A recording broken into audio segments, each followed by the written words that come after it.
actually having not one United fan on, two United fans on to help me sort of delve into the world of Manchester United at the moment. I spoke a little bit before the pod about how hopefully it's gonna be a cathartic experience because I know it's been a bit of a rough ride for a while now, and I've kept my head out of it a little bit. I've got a lot of good mates who are United fans.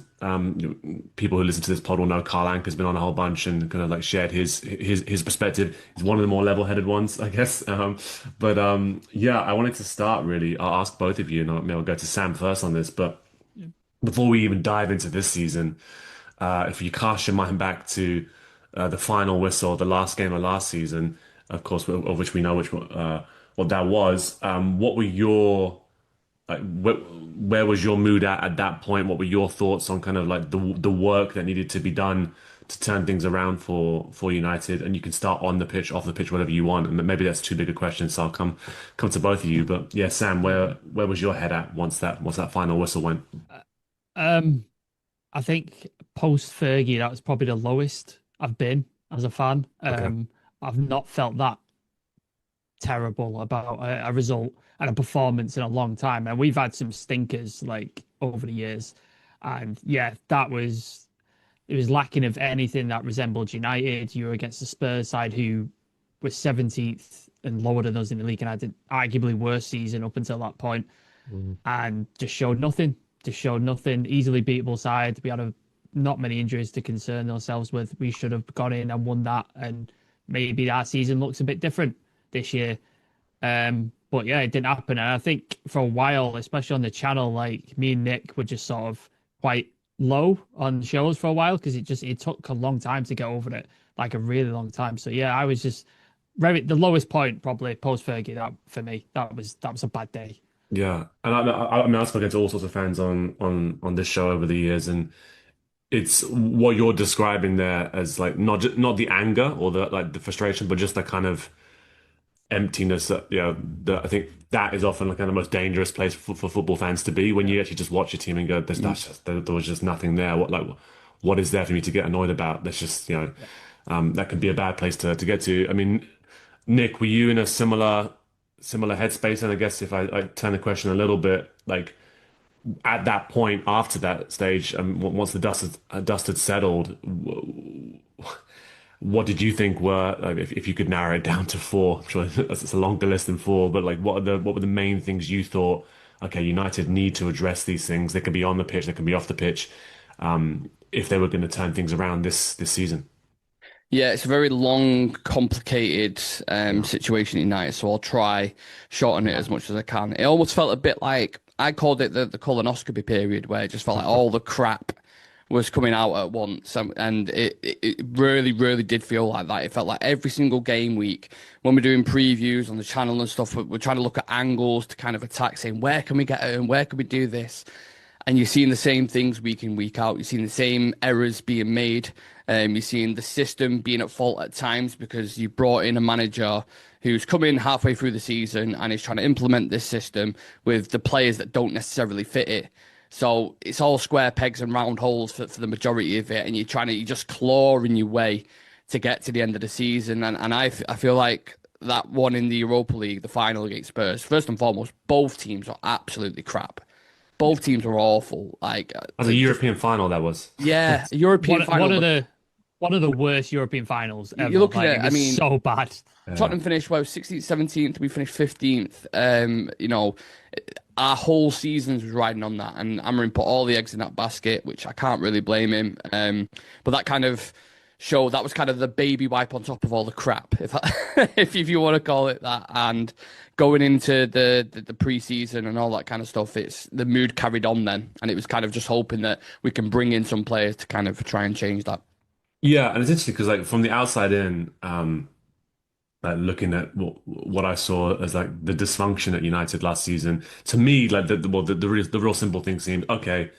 You've kept a manager for too long in Ten Hag and backed him with money and then to then make the decision to sack him when they did, it kind of, I mean, you've wasted a bunch of money. There's players there that are not going to necessarily fit the profile of the next manager that's coming in, depending on what you want to do. You persuade Amarim to join mid-season, kind of understanding that, yeah, he has a very specific way of playing. I don't think I understood just how wedded to that he was, and he's been like he's obviously been very emphatic about that. And you can kind of reason in your head, okay, yeah, he needs players to play the way in which he wants to play. And so is it as simple as, I guess in the summer thinking, okay, fine, that was a write-off. Let's not think about that anymore. Let's get him the players he needs to play the way in which he wants to play. And if I was going to ask you who those players were, Sam, I mean, like, what Yeah. positions would you start off with in terms of, okay, if this guy's going to play the style of football that he's saying he wants to play, these are the integral positions that we just have to address. Um, there's two positions we didn't address, Yeah. basically. The full back positions and the midfield. We didn't even like look like we were going to sign anybody. I know there was the Belieber thing where we sort of flirted with it towards the end, but Right. Yeah. in reality, was that going to happen? Were Brighton going to let him go for anything less than like 110 million? I doubt it. Obviously, he's had a bit of a terrible start to the season at the minute, so maybe that price changes in the future. But at the time, and yeah, I think Diego Dallo, who is coming in under a lot of criticism, fairly, I think, to a point. I think that needed replacing. I think Dog, it's too early to tell. I think there's potential there, but I think it's too early to tell. I think Luke Shaw is a write-off at this point. So we needed to invest in fullbacks because I think fullbacks is the key positions in this system. Like they're the point that you need to get them working properly. Otherwise, this whole system falls apart. And a midfielder to partner whoever it is with Casemiro or Kobbie Mainoo and stuff because like Nick said, square peg and round hole. We're just shoving Bruno in there, and it's just not getting the best out of him. That's not his best position. That's not where he thrives. That's not where and he's not got not the tactical discipline, the discipline to sort of do that job that a number 8 or number 6 needs to do. So we didn't address any areas, and instead we spent 200 million on the attack, which really good players. But did we need Mbumo, Sesko, and Cunha? Could we have not got one of those and then address the other areas? That was a mistake, in my opinion. Like that, I think Yeah. that needs to be addressed. I remember over the years, people have pointed towards the lack of footballing kind of infrastructure that existed in United for like the reason why sometimes these signings made no sense and like, okay, like, why are these positions not being addressed? I feel like every time I've spoken to a United fan for at least, well, maybe longer than 6 7 years at this point, the midfield has always been the very obvious kind of issue. The number 6 defensive kind of midfielder, controller. I mean, there's multiple kind of players you can get for that role, but Yeah. that role has not been addressed. And then the fact that it's still not been addressed, and as you mentioned, the fullbacks as well. What do you put that down to? That there was this kind of this pursuit of, like you said, like talented players, like good attackers by all accounts, but the priorities are clearly somewhere else, especially if you want to help this manager implement his style, because people are doubting his style, right? At this, Yeah. even before the ball's been kicked this season. Like, why do you think there was that just kind of like pursuit of attackers and these other ones neglected? Is that for me or is that I'll for go, you? I'll go for you, Sam. Yeah, I'll come to Yeah, Nick. yeah. I think the new recruitment system, they're going for players who I want to come to the club for one, and they don't have to pay mercenary wages to get them there, and two will be additions to the team rather than just bodies and signing superstars like Yeah, we have done in the past. I think that's their approach. So they would rather not sign somebody than sign the wrong person. I think that's how they're approaching things, which I get, and I think that's a good way to approach things.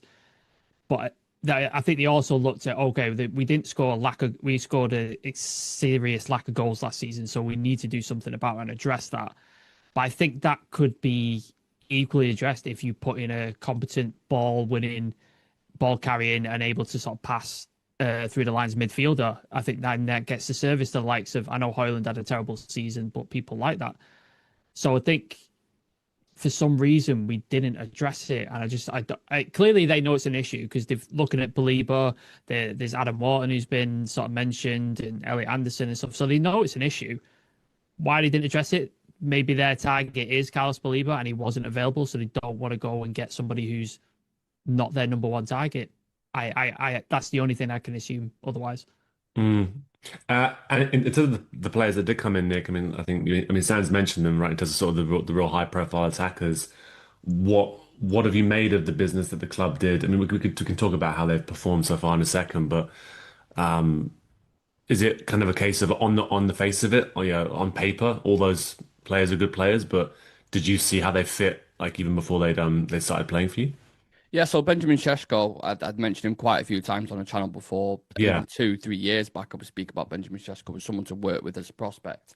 The narrative with him, as soon as he come in, everyone was like, "Oh, it's going to be another Rasmus Højlund. It's going to be another this and that."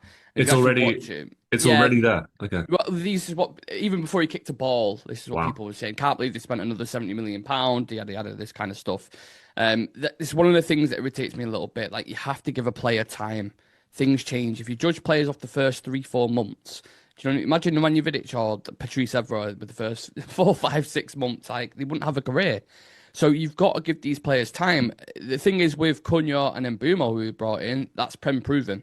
You pretty much knew what you was going to get with both players. I mean, Cunha's a maverick. I'd argue a lot of the teams near the top of the table would have him in their team. He's that good of a player. He's not the best stats for United at the minute, which we might get into a little bit later on, but he's definitely a talented player. And Brian Mbeumo is similar. You've got a player there who's just peaked with 27 goal involvements, I think he's got. So the money that was spent on him, I agreed with it. But going back to what Sam said, it's like you've got someone in Amad Diallo, for example, who's one of our bright sparks last season, who was playing in a similar area between wing back and in kind of that inside 10 role, who now it feels like he's not having as much as an effect with Mbeumo in there.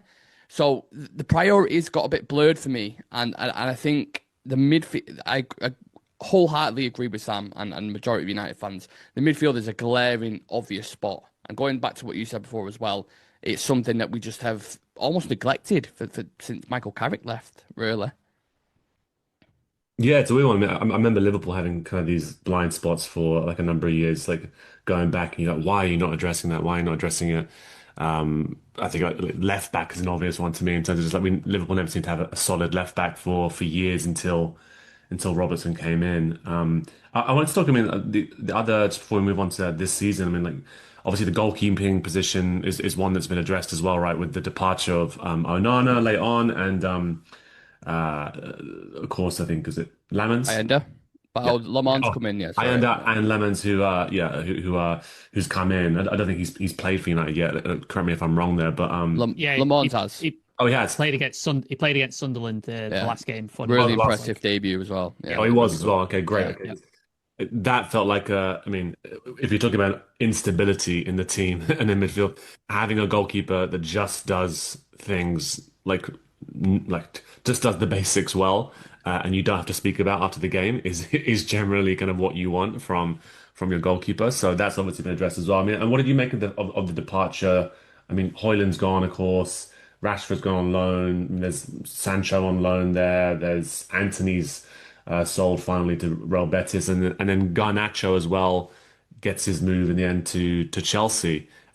What did you make about some of those outgoings? Some of them felt like those moves needed to happen probably, and but the Garnacho one kind of caught me a little bit off guard. Was there more to that than I like understand?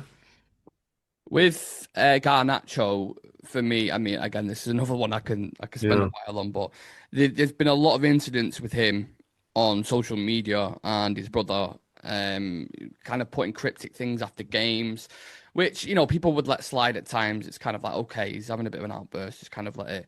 But then Yeah. you started seeing things like posting pictures in Aston Villa kits. Really? He's seen things where he's not, the application and training isn't right. He's coming out after the Europa League final, basically saying that he should have played and he should have got more minutes, and we'll see what happens in the summer. And his ego didn't match his ability, in my opinion. So when that money came in, although we could have got more, I think if you're going to set the standards and set a culture at the club, which we've been trying to do for years, Yeah. I'm okay with players like Garnacho going, despite how talented they are clearly, because he started quite well for Chelsea. Mourinho wanted to get rid of players like Rashford and Martial years ago, and the club and the hierarchy above him just simply wouldn't allow it. So if Ruben Amorim needs to do this to get the culture right, if we do need this, like I said, the colonoscopy period to get rid Yeah. of the crap, then I'm okay with it. I'll go through a difficult period to get through that because I want the right characters at this club going forward and the guys who are going to stand there in the trenches with you and fight. Not those players who are half-assing with the pressing, the players who are walking around the pitch at times, the players with attitude issues, they're going Belfast before games and nights out. I want committed players for this club who are going to give every drop of blood, sweat and tears for it. That's my motto anyway. So selling Garnacho, I'm absolutely fine with. Yeah, I mean, based on those attitude issues that you mentioned, I'm sure he'll do fine at Chelsea. I mean, joining a nice rabble of lads Yeah. at Chelsea. I can't see that going wrong at all. Sam, I mean, that's we've probably covered up with this. I think, like Nick said, we could probably like go down on these rabbit holes for a while here. I mean, Yeah. focusing on the manager, then Ruben Amorim comes into this season. He knows that there's huge scrutiny on him. He's got these new players at his disposal. He knows there's lots of scrutiny on his tactical philosophy, right? That he's wedded to this kind of way of playing. Lots of pundits, lots of people have been kind of like poking at it, accusing him. And look, I kind of understand, a manager who comes in and goes, "Look, I was hired for this. This is what I believe in. This is my entire coaching philosophy. If you see me throw this away, like after a certain period of time, then it doesn't say much about like my belief in my abilities and my coaching. I'm just if I just become a pragmatist." Although I felt last season there was so much discussion around that topic of pragmatism, right? Which managers were willing to be flexible to get results.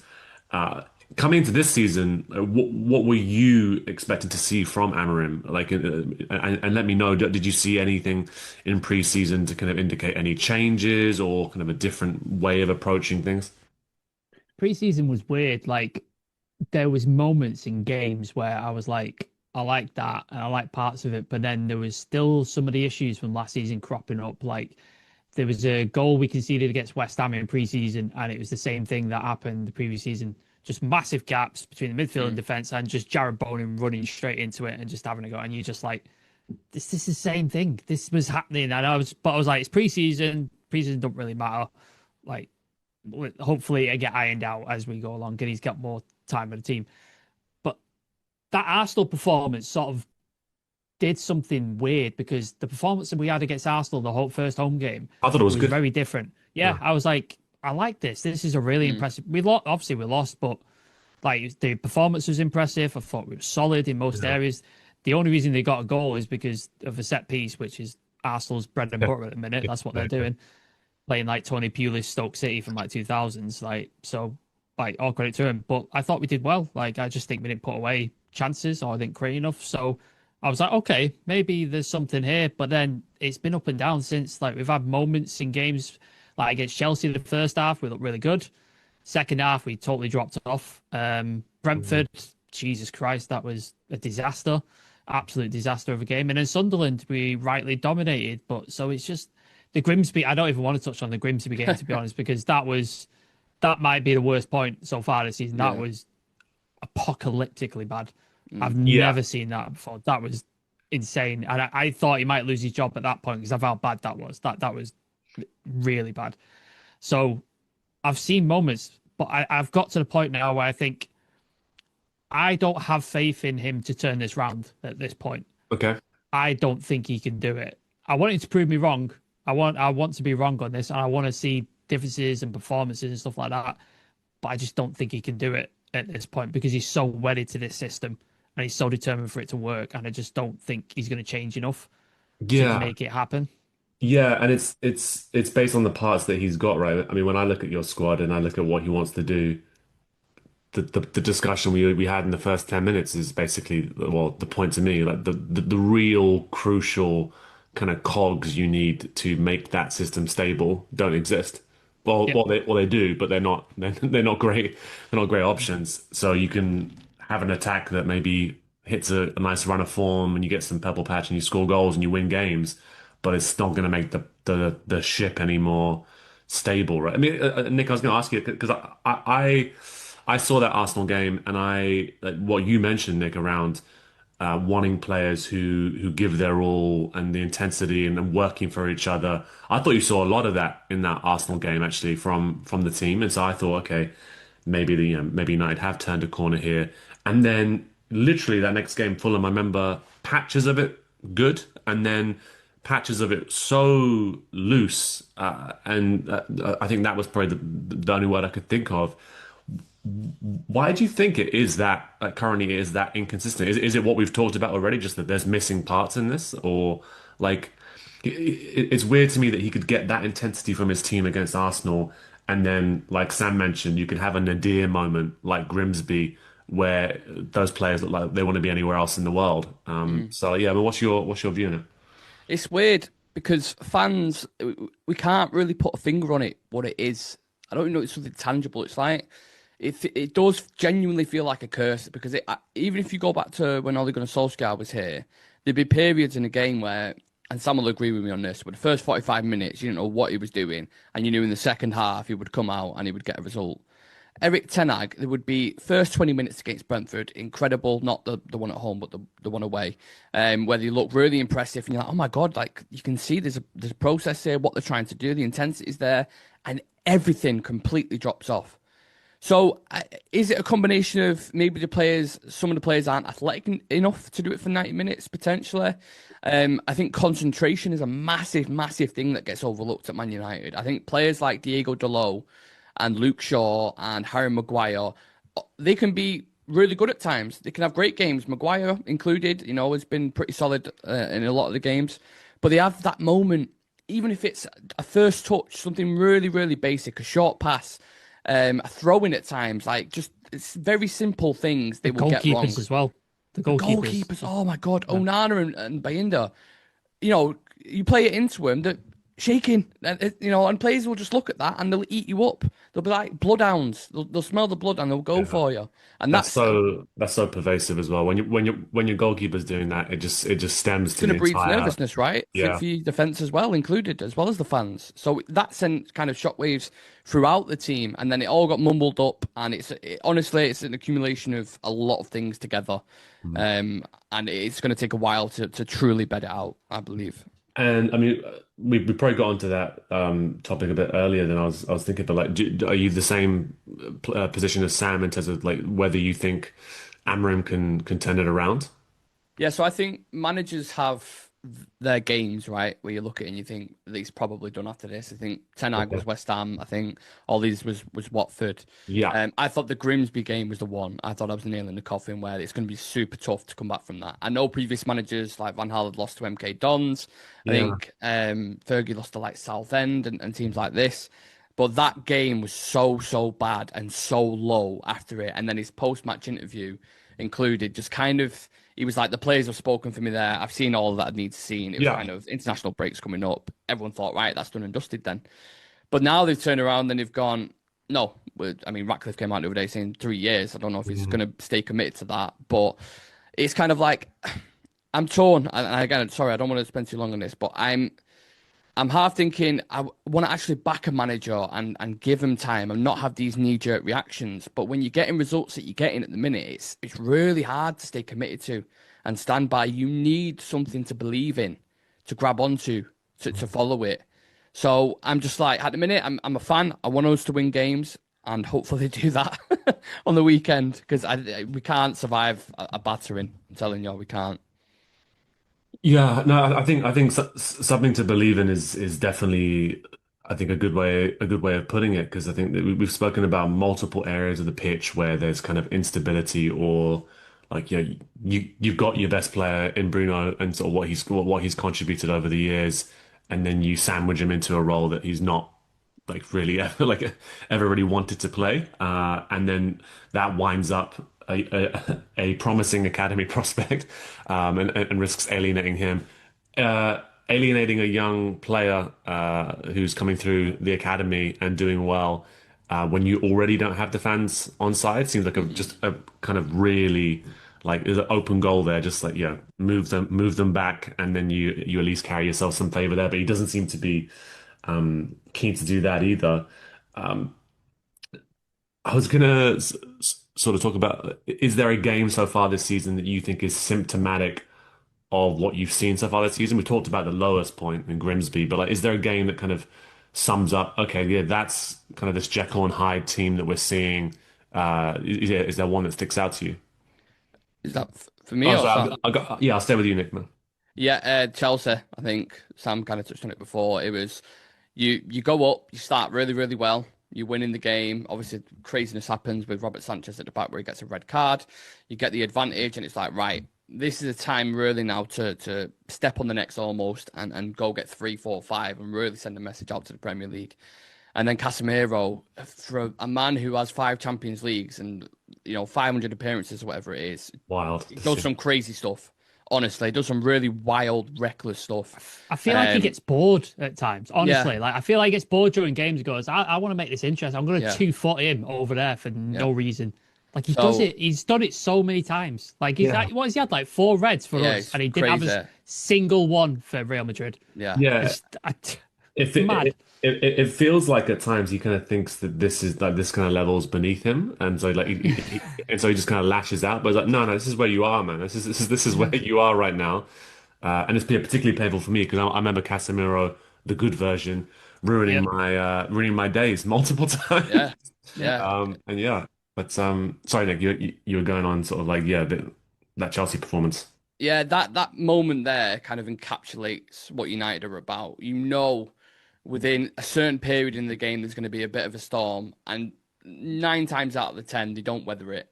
You can go back to last season with the Europa League, to Lyon. You're looking at the game, you're like, and they went down to 10 men as well, and you think, oh my God, they're going to win this. Just crazy moments where you're like, I don't understand how they're capable of it. You can't comprehend how a professional player can do that at that level. But they have it in him, and they've shown it on a consistent basis. So that Chelsea game for me was the one I look at, and I'm like, even though we won it, it was like that could have gone either way, genuinely. Yeah, and like when teams are accused of that, right? I think when things are going against them and they just can't stem the tide, and they just fold, or things become too much for them to handle, or panic spreads. People often point out, people often point to, oh, that's because there's a deficiency of like leaders in the team. Like, where are the people in the team who can sort of grab hold of each other and say, come on, no, we're going to focus here, we're going to get to half time, or whatever it needs to be done. And Sam, like I know often people have pointed at Bruno and said, like, is he is he that kind of leader? I mean, to me, he seems like a leader who leads based upon his footballing ability, right? More than like maybe some other kind of leaders you could think of. And he's found it hard at times, and there's been times where he's kind of crumbled in those moments. But do you think that's fair that like there is that deficiency of like leadership? I mean, you're both talking about something to hold on to, and like the players on the pitch when they're going through those moments, they're kind of you hope to look around and see someone that you go, okay, he's going to be my like pole in the storm or whatever it is, just to help me get through this. Is there anybody in the squad that you look at who go, he can be that?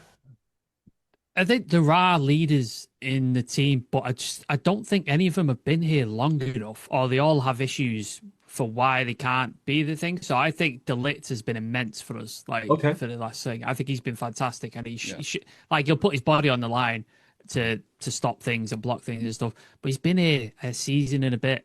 Like, you can't hand the captaincy to him. Like, it's just, I know he's been a captain before at Ajax. Yes, yeah. But I just don't think it's right. Like, you've been here a season, all right, you're the captain now. Like, I just They think did it with Maguire, didn't they? yeah, and then that went well, didn't it? Yeah. And then Luke Shaw, who's been here for 10 years, but can't stay fit for more than 5 games. So you can't give it to him because he's just never available. Leacher, Lissandro Martinez, again, absolute warrior, leader, but can't stay fit when he's been at United. Just isn't fit. And then you look around at who else is, and it's like you had like Marcus Rashford, academy lad, came through the system, had these moments and stuff. You're like, that's your future there. And he's fallen out of the squad, and he's no longer like the boy around anymore.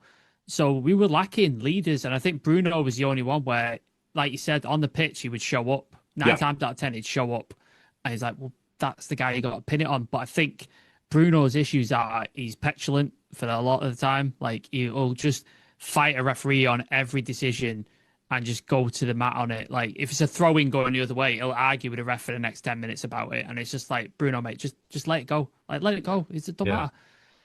But he has been the only person who, when we have been down and we need to pull something out, He's done it. he has been the guy. Yeah. So I understand people give him stick for being emotional and petulant. Maybe it's a Portuguese thing because Amrim's the I think same so. way. Like, this seems to be a Portuguese thing. I get that, and I don't like that side of him. But he's the only one who's pulled us out of the mud so many times, so I can't really go against him. And I feel sorry for him because he's come to United in our worst period ever and probably been our best player, arguably. Like, post Fergie, I couldn't put anybody else up against him in terms of consistency and being here. And he's going to probably leave us with no Premier League title, no Champions League, and arguably be one of our better players. And he's it's lost two kind of Europa sad, League man. finals as And well. it's really sad. I find it really sad, man. Like, I feel bad for him. I really do. Yeah, because he's pretty much done what he's always done, really. Like, you look throughout his career, he's always been a double digits assists and goals guy. Throughout his entire career, it's always been output, really. You can talk about, like you already both mentioned, is he the most disciplined player in the world positionally or just generally? No, but like that's not what his game is. So yeah, for me, because I was when you signed Chesko, I was kind of having a like discussion with somebody online about like the decision to go to somewhere like United at this stage, because I'd be like, okay, you're looking at United, massive pedigree, huge history. Like for a player like Seshko to get to Man United, that is a career high for a player to do that. It still is a career high. But I was thinking about if you're looking purely on development and you're looking at players who've signed for United since Fergie left, and then who has actually improved, I think the only ones we could think of was. Well, Bruno has kind of been the same guy he's always been. He's maintained his level. Ibrahimovic had that kind of patch for a little bit when he was there. He was That's always that Ibrahimovic, guy. right? Yeah. Yeah. And Bulletproof. someone mentioned Dallo to me because I was No, disagree. You disagree? Highly Yeah. disagree. Somebody was really pushing Dallo. No. But yeah, I couldn't really think of anybody else. I mean, there's people who've emerged during that time, like, and they've been important, but people you've actually signed. They've all kind of regressed, right? So I was, Yep. yeah, I was kind of surprised about that. But then, what do you make about the players who have left, right? The players who are on loan, the players who've moved like permanently, and you see them doing well in, again, other leagues. There's different levels here. Like, I mean, Scott McTominay like becoming like MVP of Serie A is like, Ballon d'Or list. Mad. Ballon d'Or list. Yeah. I mean, yeah, I do enjoy players going to Napoli and becoming cult heroes. I was gutted that Darwin Nunez didn't get to try and do that because I think it would have been nuts and maybe really fun. But you know, like, do you think it's purely just these players are leaving? There's this kind of like heavy atmosphere, and they're just relieved to get out of there, and then they play with more freedom. Like Nick, if I can see you on that, like, I mean, because you mentioned curse earlier on, right? And it's hard at times not to end up in that place where you're thinking, yeah, maybe we are just cursed or something. Because even these guys who leave, they seem to be having a great time. Yeah, I think you can't overlook the scrutiny at Manchester United. You can't look at the headlines and the pressure and media attention. Even Ruben Amorim's spoken about this numerous times. The amount of interviews, post-match. What was the it was like 134 interviews last season, I think it was, or something No, I think ridiculous. it's like 400 and something. 400, sorry, yeah. Yeah. Like, honestly, like the amount of times I was doing posts on like social media about interviews, and it's just like, it's ridiculous. Like, Ask it's the same absolutely questions ridiculous. as well. It's always the same, like, when are you going to get results? And that's expected, right? It's Manchester United. We've created this name. We've created this kind of legacy. So there is a certain level of expectation. But I do think that, I mean, I saw the comments with Gary Neville saying, well, there should be an expectation. And I do agree with that. But nowadays with social media and how far it goes at times, even with some of these young players that are coming through, like there's this whole conversation going on around Kobbie Mainoo, right? And he should be getting minutes. He's a super talented player, and I believe there's a future there. But don't forget also as well that he's still 20 years old.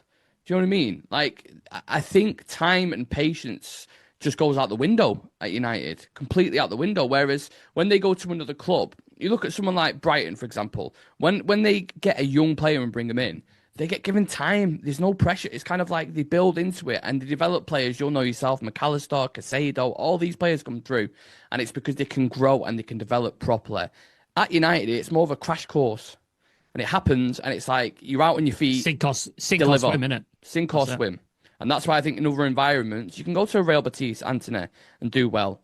You know, McTominay at Napoli's been like, you know, and he's actually being played in his position as well. So that's a part of it. Yeah, I think someone who seemed to like sum that up to me super well was Xerxes, right? Like, I mean, he comes in, just the weight of like expectation on him was huge. He doesn't have a couple like real tough performances, and then he's getting was it you got booed off Newcastle. got booed off at one stage, and then you're seeing him step up for some of these penalties, and you're going, oh, I really hope like just personally, just as a human, innit? Yeah, outside of rivalries, like, I really hope you score this just because your life's going to be easier. And it's a real heavy weight there. And I guess then, I mean, you know, like you said, he's come out 3 years is what he said for Amarim. It's all very well saying that. Of course, it's going to be, you know, if you end up in a situation where results don't improve and the atmosphere becomes really, really toxic, you know, even the likes of, you know, the owners who make statements like that, they quickly turn on a dime.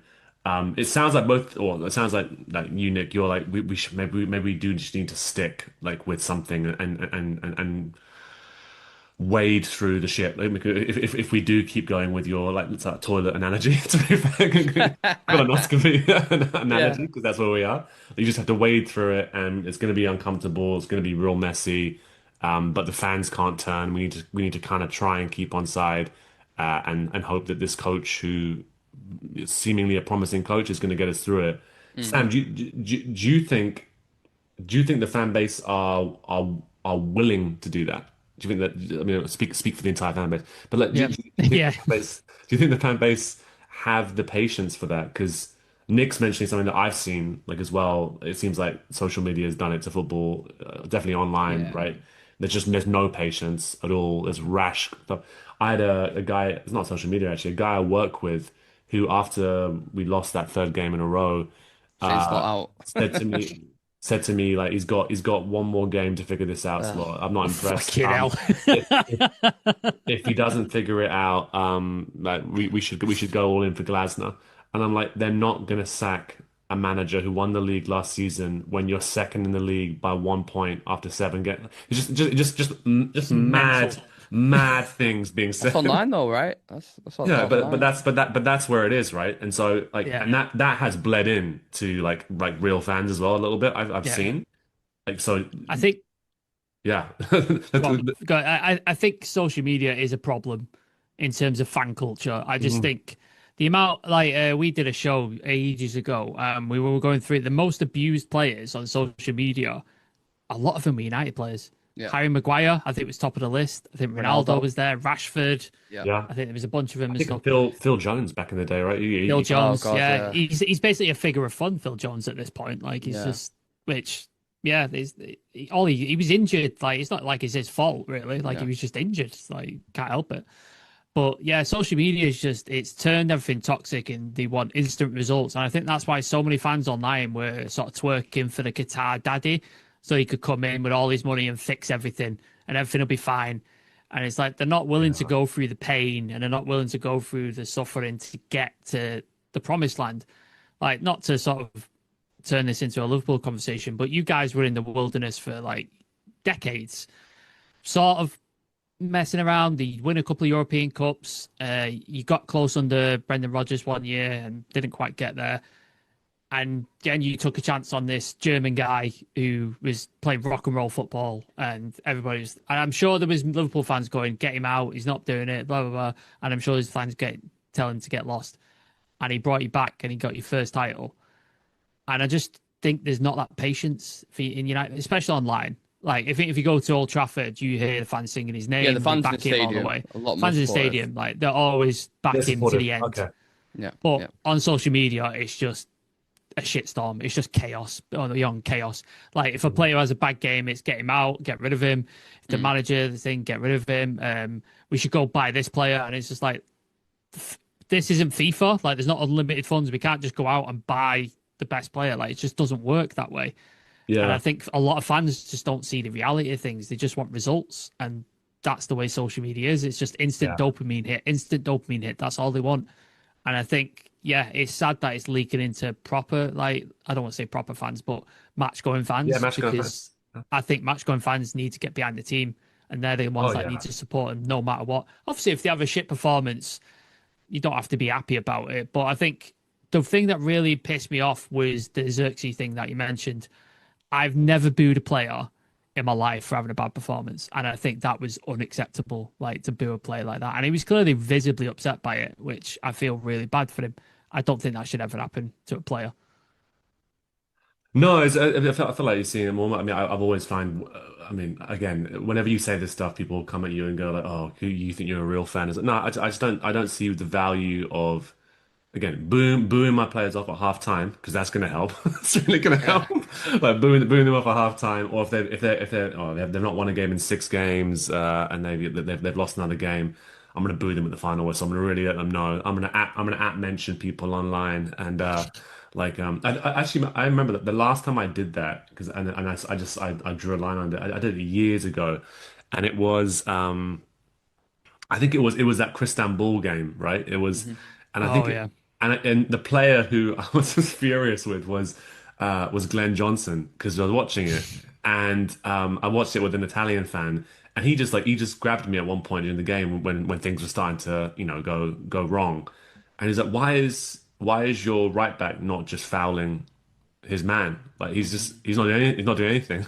Just Glenn Johnson was basically letting, I think it was Dwight Gale, like just run past him, and that was the one time I remember after the game I was like, it wasn't abuse or anything, but I was like, yeah, like, I'm not sure Glenn Johnson, etc., etc., should be proud of that or whatever. Like, very tame in comparison to what you see Yeah. what you see now. Yeah. And then I just thought, that's wild. Why am I why am I doing this? But yeah, like you say, with the slot out mention that I saw, it does seem to be that way.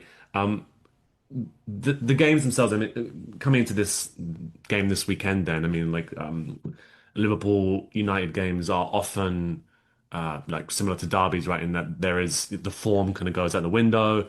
I remember some of the best Liverpool teams I've ever seen over the last like 10 or like 12 years, put in really really appalling performances against United, getting emotionally kind of carried away with everything. I think actually Klopp, for a large part of his time, found it quite tough to restrain that part of himself as well. Some of the Old Trafford performances, I remember seeing really kind of loose, reckless performances, and then we'd go and win 10 in a row or something. But like yeah. United was really tough for us. And last season, that game at Anfield, I remember, going into it, looking forward to, okay, here we go. We've got a chance to beat United here. Maybe it'd be a heavy result again. And the same kind of thing we saw against Arsenal, Nick, that working for each other, desire. I think that's the best game I've seen Bruno have at Anfield. I think he was just all over the place. He was doing that thing where he's like, I'm not letting us lose this game. Uh, do you expect? Do you think United are capable of coming to Anfield and putting in a similar performance as that? Because it wasn't flawless by any means, right? But it was enough to fight for a result, and you could easily have won it if it wasn't. I think Maguire at the end, right, missed that Oh, pretty big glorious chance. chance. Yeah, Yeah. We talk about themes of this club and that there's curses and these things. There is something with United where, despite our form, no matter what situation we're in, you can go back to last season, the December period was probably the worst. I mean, we got beat, smacked off Newcastle, Wolves, Forest, like everything imaginable, but we beat City in the last minute with that Amad Diallo goal. And then, likewise, I think we played Liverpool in January, as soon as the new year came yeah, around, in same terrible form, but then went there and they showed up. So this again, it all goes back to the mentality shift of the players. Like, they can turn up for big games and they've proven they can do it, but then you get a Brentford game out of nowhere where they're doing stupid, silly things and they switch off and the concentration isn't there. And that has been the biggest problem. But in the actual game this weekend, I said it when we were speaking about it the other day, in the chat. I just think I can go there and get a draw. I look at how Liverpool are playing at the moment, and I am expecting them to click at some point. But I've watched the Palace game. I've watched the other ones as well. I can't remember who Galatasaray Galatasaray in in the the Champions Champions League. League. And who was the other one that we just lost to? Third game. There's another one in the Premier League where it's Chelsea. Is it Chelsea? Yeah, with Chelsea. Yeah, Chelsea. Right? Yeah. And I think I look at that and how susceptible they are at the back. And I just think if our attackers can click, if Mbeumo, Šeško and Cunha and Mount play the way Mason Mount's been playing, you can get at him. It's the other end of the pitch that I'm worried about. That's why I think there'll be goals both sides. But I think we can definitely get at least a draw. Genuinely. Yeah, it does feel like it could be more of a like end-to-end kind of game at the moment. I mean, Sam, what have you made of Liverpool? I mean, they, I mean, we spoke about social media and football. I mean, Liverpool have the social media desired window, right? That's what everyone wants. Like we did the FIFA window. I was pretty blown away by it. Um,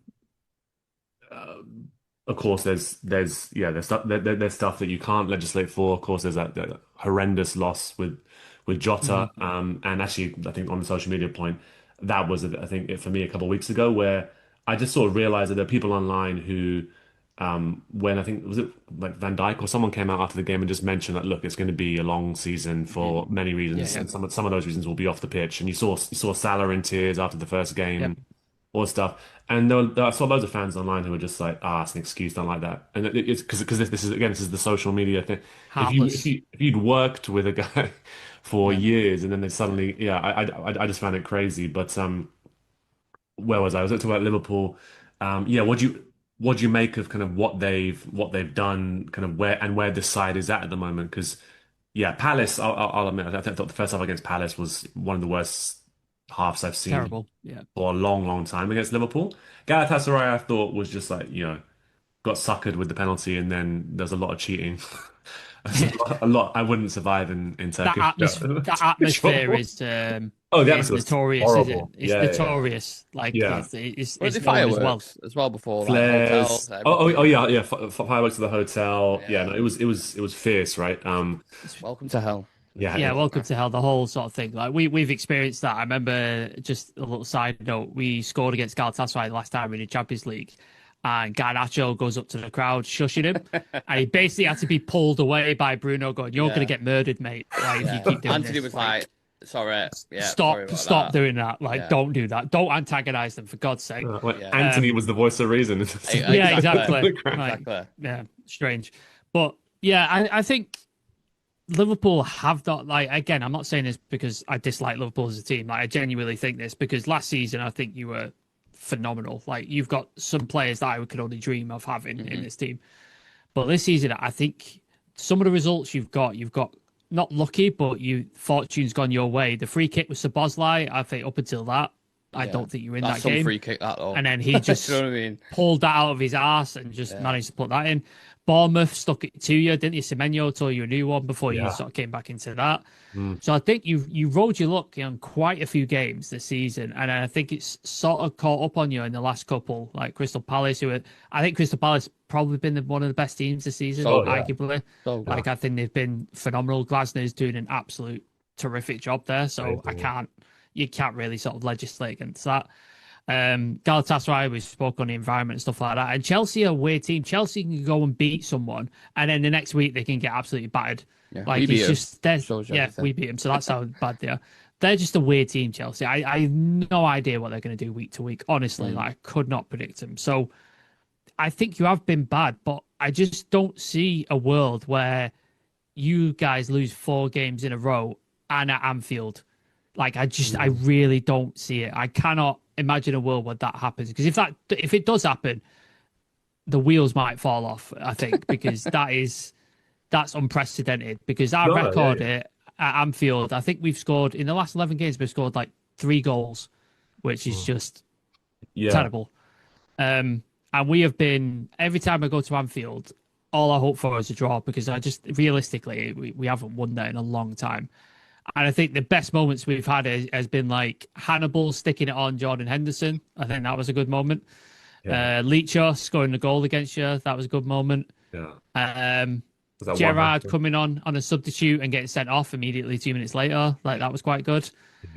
That's all the memories we really have at Anfield. Like, honestly, Anfield has been terrible for us. So I just don't see a world where we can do something. But like Nick said, I think your defence looks shaky. I think Kanate, His Yeah, head doesn't seem right. Error prone. He's not seem like he don't want to sign a new contract either. So there's Yeah. that going on. You've had no fullbacks. Like your fullbacks are all completely injured. You've had Szoboszlai playing there and different people.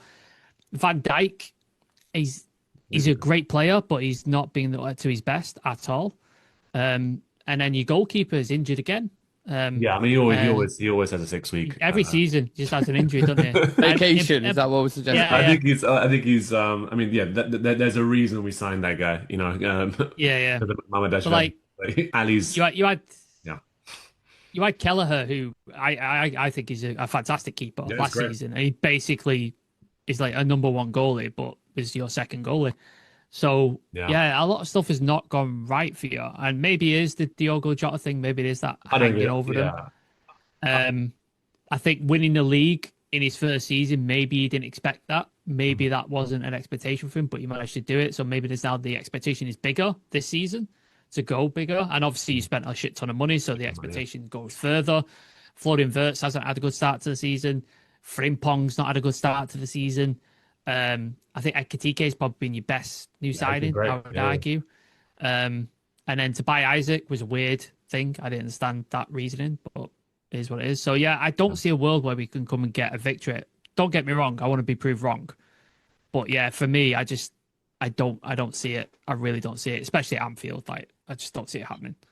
Yeah, it's a weird one because we were having a chat a couple of days ago just about what we think are the questions with Liverpool, and there's quite a few things going on in terms of like, well, Liverpool trying to play with a 10 for the first time in a like since Coutinho probably, and even Coutinho wasn't a real like He classic. liked to go out wide, didn't he? He liked push Yeah. out wide and stuff. And then you got McAllister, who is weird. Like no one seems to like be aware of the fact that McAllister had like a hernia and missed like the end of last season and had an operation, so he's not fit. So that's why he looks like he's drunk because he's genuinely not.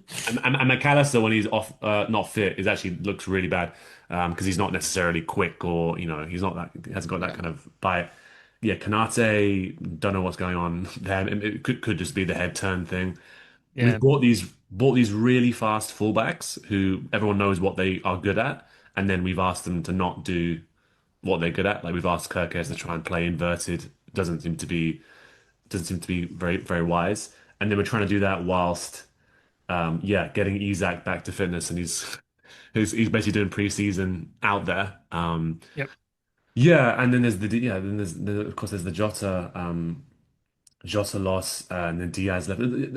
It's been a bit of a revolution actually in terms of the sheer amount of change. And so I think it's probably weird it was only ever going to be bumpy, to be honest. But I've been saying to other friends that I think this is going to be our weakest part of the season. If we can just find a way to get results and stay around the top until Christmas, I'm like same to you. Right? I think things will click, or at the very least, the attack will click, and that will be enough to get us where we need to get to. But just before we wrap up, I was going to ask one question. I kind of spotted it before I had you both on was what misconception, what narrative about United annoys you more than annoys you more than most? We might have covered it already, but like, is there something that you see? It could be, I don't know, something that Neville comes out with, or someone else that you don't like watching give opinions on United or something like that. Is there like a narrative or misconception that you think like particularly gets on your nerves? I'll go to Nick first on that. This might be, I don't know if it's a bit controversial, but I do think that the names you mentioned before, like Gary Neville and Paul Scholes, and I do think when they say something, the weight of the opinion is so heavy and just it kind of lingers in the media for quite a while. And I do think that can be a part of the problem sometimes. I get that they was, incredibly successful for Man United and they won, countless Premier League trophies and they've been there and they've done it. I completely understand that. But at times when they are talking about managers and how to get things done, I am also equally sat there saying, well, Gary Neville, you weren't an amazing manager yourself at Valencia, or Paul Scholes, how did it go at Oldham, or Roy Keane, how did it go at Ipswich or wherever? Like, so I just think that the weight of that and the expectation or the opinions at times online that circulate around Man United, it does add to the toxicity and it does add I don't know, it just makes it feel like a bad fruit a lot of the time. And I would rather step away from that and Mm. try go into this new future and trust the manager and go forward without someone constantly. Do you know what I mean? It always feels like it's there or thereabouts. There's always a headline that surrounds Man United week in, week out. And maybe the media love that. Maybe, they're all over it and that's, what pays bills, etc. But I would like a period at United where it's just quiet for a little bit, where we could just get on with it, Be build as a boring. team. Let's just Be be boring, boring. just for a little Yeah. bit. Yeah, Yeah. that'd be nice, right? Yeah, it's actually funny because when Klopp was appointed, I remember like people we did like pods when he finally left, and people asking me like, well, how did you feel when Klopp? And I hadn't seen much of Klopp in the Bundesliga before he came in. I'd sort of seen some of YouTube videos, but like genuinely, I think the biggest feeling I had was just relief, to be honest, because I was like, okay, seems like there's good people in positions now, and they're all on the same page. Cool, I can just like, take a breath for a bit and just whatever happens, happens. It might not be perfect immediately, but I can stop having to think about the infighting all the time, which is because it is draining to follow that. And Sam, is there like a narrative for you? Is there a misconception? It can be around one particular player. Like it could be like, oh yeah, everyone thinks this guy does this, but he doesn't. And I don't know why I, people, you know. I like Nick said, like I expect opposition. Like I expect anybody who played when United's successful, I expect them to hate us because we ruined their careers We did. basically. Like Danny Murphy, Jamie O'Hara, all those guys, like we ruined their careers because we were just so dominant. So I get it. Jamie Carragher, even though I think Jamie Carragher to an extent is a better pundit than most of Probably them. I the think he's best very one. good analytically. Like, I think he's good. But I get it because he's a scouser, so I understand it. Like it's fine. Like you can hate us, but yeah, like the former players and stuff, like just get behind the team for God's sake. Like I just don't get it. But yeah, my thing is like the pressure that gets put on the young players at United. Like I just think it's so ridiculous. Like people, for example, last year, Chido Obi was sort of on the bench a lot of games, and he got a couple of minutes here and there. And people were like, we need to play Chido. We need to play Chido. I'm like, the kid's 17.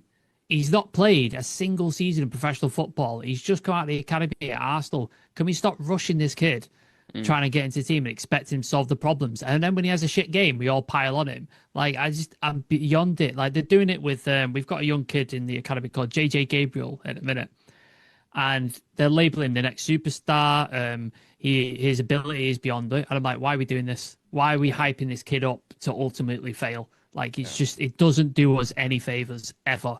Shea Lacey's getting the treatment at the minute. Like he was trained by the England first team. He's one of our young academy products, and he's getting that treatment right now. It's like he's the next one. He's the next one. It's like, can we just relax and just introduce them slowly and just be like, here's a couple of minutes there, and then not play him.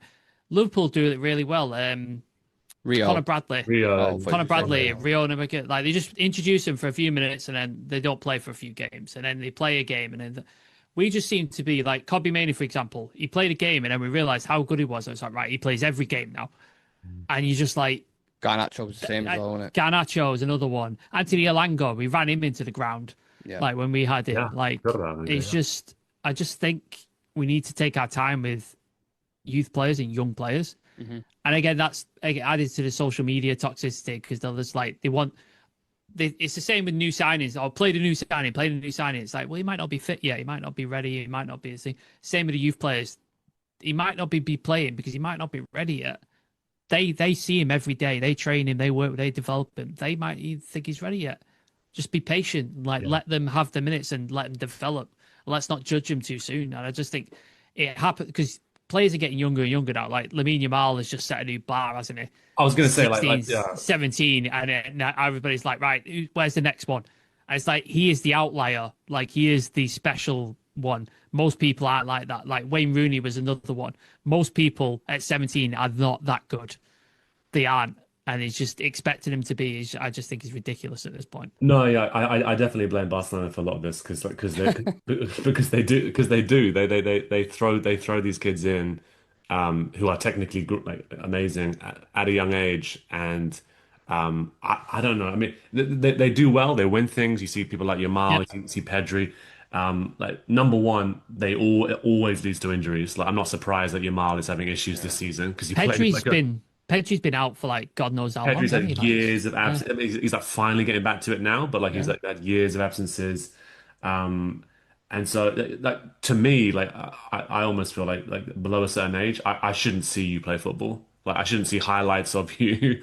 Don't show me like goal of the week and and the 15-year-old who plays in the academy is Yeah. like is his goal is alongside like, Gakpo's goal or something like that. Like it's so much exposure, and yeah, it leads to what you say that people that oh, go on, just throw him in. There's people in the Liverpool online sphere who think Stefan Bajcetic, who hasn't played a competitive game for Liverpool for I want to say 2 years, if maybe not, maybe more, maybe 3 years actually, and didn't do well online at Leipzig. He's the solution to our midfield issues. Like if we just bring Bajcetic in, it will all Yeah. the We had the answer. same thing with Donny van der Beek. Everyone thought Donny van der Oh, Beek was the Jesus answer for Christ. years. That For they would not years, shut he the was the fuck up answer. about that, Yeah. And it's honestly. like, bring him on, he'll change it. Yeah, And then we played him. free Donny. I remember it was Yeah. yeah, it was tough. Okay, I'm gonna wrap things up now, but I just wanted to ask both of you. I guess I'll go one by one in terms of so right now, where's your head at around the rest of the season? Like, forget this game on Sunday, but like, I mean, what are you expecting for the rest of the season? And what would success look like to you? And Nick, I'll go to you on that. For me, the midfield is going to be the same, and we are going to still have similar profiles in certain games because we have a lack of rotation in at wing back or let's say centre back. Certain players play there. So as long as those positions stay the same, I believe you're going to see the same kind of habits creep in or the same kind of situations in games that we've seen countless times before. I believe truly in the game. If you want to dominate a football game in the Premier League, you need to have an incredible midfield.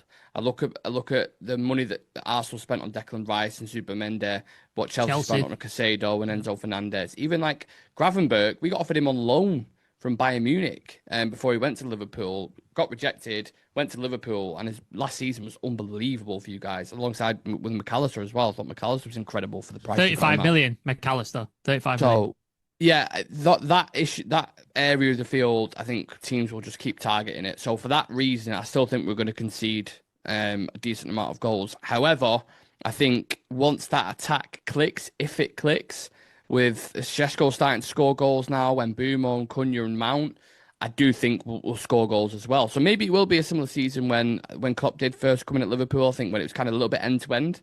I think maybe we'll start seeing more of that, but maybe losing more games than winning. That's my kind of feeling at the minute. But it's always a bumpy ride with United, so I'm strapped Yeah, in. I mean that's not easy. It's easier to get behind those performances than it is Yeah. like Just despondent. Like flat. yeah, Yeah, exactly. absolutely. And Sam, what like, how about you? Are you in a similar boat? Yeah, I think if the erratic form carries on, I honestly don't see Amrim lasting. That's him I last time. Yeah. think he'll end up biting the bullet, like if results continue to like go the way. However, I think if we start to see performances like Arsenal, where if we do lose but we go down swinging, I think fans will get behind that. Like, all right, I can see something. I can see development. I can see what he's trying to do. Didn't go our way, but I can see something. Much like Klopp, like I think you guys had to outscore the other team to win games, basically, didn't you? Mhm. I think if we can see that sort of fight in the team, I think fans get behind it and start to sort of push, and then Yeah. the players get more confident. The players start to see things. Success, if we can get a European place, I think that's success. Obviously improvement, but we finished 15th last season, so if we finish 14th, Perspective, it's right? technically an improvement in it. But again, I would not say that. I would not say that's an No. improvement if we finish 14th. Technically, it is, but not for me. So if we get anywhere near European place, I think that'd be an improvement. If we could have a nice run in the FA Cup, because apparently we didn't fancy the Carabao Cup when it came to Grimsby. We just like fuck this competition. Yeah. So yeah, nice little cup run. I think that'd be good. But yeah, beyond that, I really don't know. Like, it's really hard to say with United in a minute. It's really hard to predict like what's going to happen. And yeah, like Nick said, we're just strapped in for the ride because God knows what's going to happen. Yeah, no, it's hard to predict actually. There is a lot. I mean, I share your view on that. I think it's gonna be bumpy, and it's gonna be like bumpy for a while. and almost like similar to what I mentioned with Liverpool. I mean, they're in different, very different places, but I don't think Liverpool's structural issues gets. Well, I kind of think maybe we can't play Wirtz as a 10 in that role with. Well, I think you might need another two, a different kind of pair behind him. What have you made of it? If I can quickly ask you, just Wirtz, to yeah, get an opinion on him, because it yeah. seems to be wild, kind of either side. People, Massive price tag in it, so yeah, it's Yeah, like the pressure. huge price tag. And that's that. Yeah, I think you can see the quality for sure. I think when you watch him, yeah, no goals or assists or anything like that. But I think you can see that the player there. I think one thing that he's incredible at actually, which I didn't really realize before we signed him, is he's just really good at finding space. And players don't seem to have recognized that yet, in that he's nearly always open. And there's some players in our team who don't back themselves really to play that pass, like either they don't expect him to be there, or they think I can't play that pass. It's too risky or whatever. But those are the ones he's looking for. He's looking to receive. And I think because we've had the issues with the midfield and just being like the defensive balance being off, Mac not really being fit, and the real issue Liverpool have been having is they can't actually get the ball to Wirtz and get the ball to Salah and get the ball to their attackers well enough, in my opinion. Like Trent's gone, that was a lot of like Salah's production, or a lot Salah's service came from Trent. yeah, But having Trent and what he could do also allowed us to have a bit more space, whatever. Virgil can play passes like that. Konate can't, and everyone knows it, and so they press him, and he can't do it. And so Wirtz is coming really deep to get the ball, and then like receiving the ball, turning, looking up, and he needs to be as close to Isak or Ekatike as like possible Bruno Fernandes should be for me. basically. And it feels like we are asking him to do things that we kind of shouldn't have asked him to do. It reminds me a little bit actually when we signed Thiago, the first season we had Thiago, he was running around tackling people. I remember people were talking about his tackling being as good as Paul Scholes, and he's just constantly fouling people, because that's not what Thiago Alcantara's game was about. We kind of asked him to run around like and kick people for a bit, because our balance wasn't right, and so we needed him to do that. And it's weird, yeah. At the moment, Wirtz, I back him to get it right, and I think once Isak gets fit as well, I think those two will connect quite well. I always think smart players are smart players. I don't think it will continue for long that Wirtz won't connect with Yeah, I Salah. agree. I think Wirtz will connect with Salah. They'll figure it out. But the issue is we need to get the ball to him, and at the moment, that's kind of the big thing. But no, he's good. I mean, it's fun to watch. I say that much. Like I'd like him to score. I'd like him to do things. But he's a hell of a lot of fun to watch. I'd rather watch him than no offense, Jay Spearing or whatever. That's a much. Poor Jay That's a name. Spearing. That's a name for a pass. Jesus I know. Christ. I know. He's still playing. What was the? He's still playing. He's still playing. He was playing for the Yeah. academy and something the other night or something. I don't know Oh wow, what he's that's doing. insane. But yeah, he's still That's about. crazy.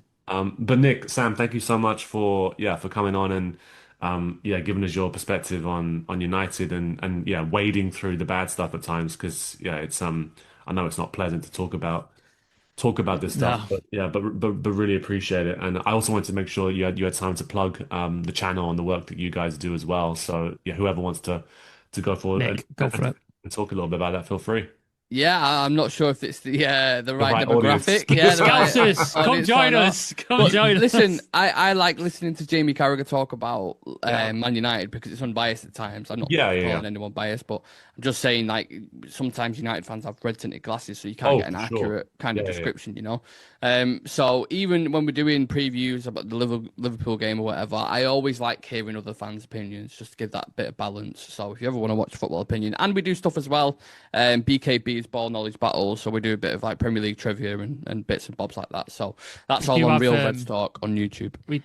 We do have interviews with journalists who are not necessarily United connected as well. So like you come check those out. We've had Kieran Maguire on, Oh, yeah. Price of Football, Biased, yeah. who's a Brighton fan. So yeah, we've got people on who are not there. So if you're interested in that sort of stuff as well, like we cover that. Yeah, I used to speak. I used to speak to Kieran before he fully blew up into like, being the finance guy. Yeah, Actually, I used to speak to him yeah, about yeah. Brighton, and then after a while, I was like, yeah, I probably shouldn't do these Brighton pods anymore because He's good. He's really good, Kieran, though, it's with the going the financial. finance Yeah, it's guy. fantastic. Yeah. Yeah, it's But fantastic. no, I can tell you that like the listeners, yes, you're in like enemy like kind of territory in terms of sort of the audience, but I think a lot of them have that same fatigue I've been talking about, right? With the just the relentless like engagement, enragement equals engagement stuff, just over and Yeah. over again. So yeah, we definitely tell the listeners and all the viewers to check you guys out on YouTube as well. But yeah, Nick, Sam, thanks so much for coming on. Wish you the of course absolute worst for Sunday. Like You, all, and this same to you as well. yeah, all the grace, Evening. all the grace we've shown is just gone like Yeah, yeah, for 24 hours. But yeah, thanks so yeah. much. Appreciate it. Good man.